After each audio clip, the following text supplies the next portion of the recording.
Abang ke dalam minggu tidak pakai tuh? Iya. Kenapa di sini? Oke, assalamualaikum warahmatullahi wabarakatuh. Perkenalkan, nama saya Dita Fitrianingsi dengan NIM 21650071.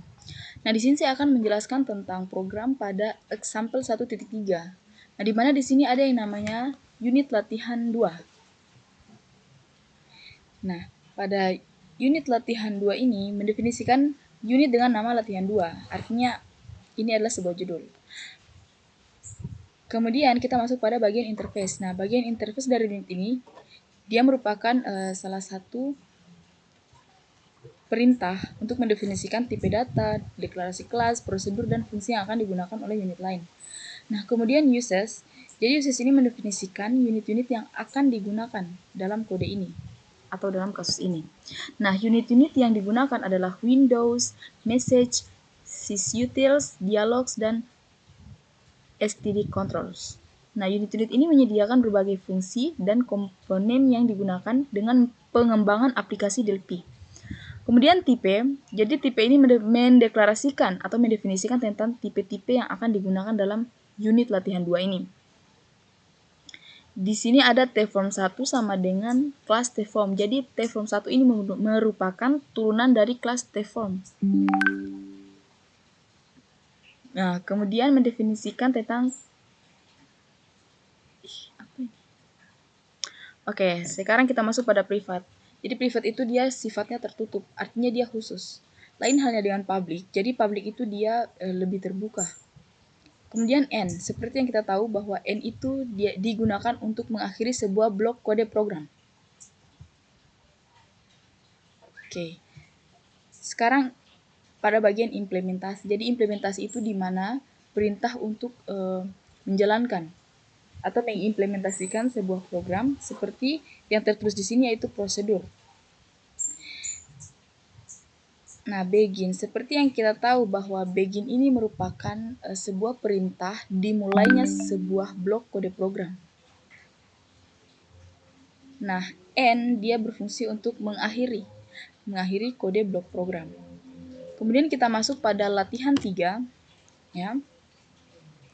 Pada baris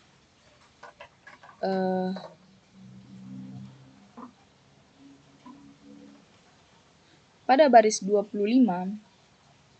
terdapat deklarasi from auxiliary height. Nah, di dalam bagian private di kelas tform 1 ini mengindikasikan bahwa ada sebuah variabel dengan nama from auxiliary tform 1. Nah, ini. Pada baris 42 dalam prosedur, jika from auxiliary masih nil, maka pada baris 44 sampai 49 itu dilakukan pembuatan instance baru dari tform 1 dengan pemanggilan tform 1 create dalam kurung self. Instance baru ini kemudian diatur propertinya seperti caption, height, width, left, dan top untuk menentukan tampilan from yang akan kita tampilkan. Setelah instance from auxiliary berhasil dibuat, pada baris 53, ya, pada baris 53 itu from tersebut akan ditampilkan dengan menggunakan metode show. Selanjutnya, objek from auxiliary akan dapat diinteraksikan dengan menggunakan properti dan metode yang didefinisikan pada kelas tform.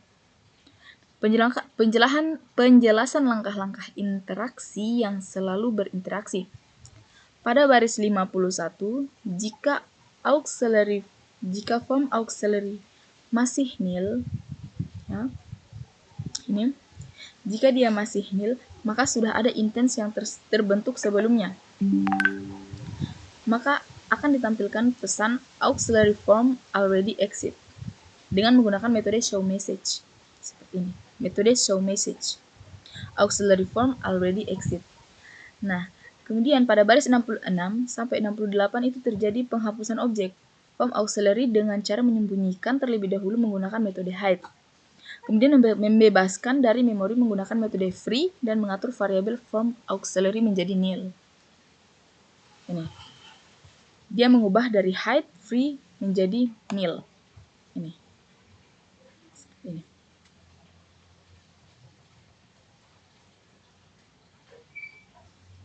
Itu.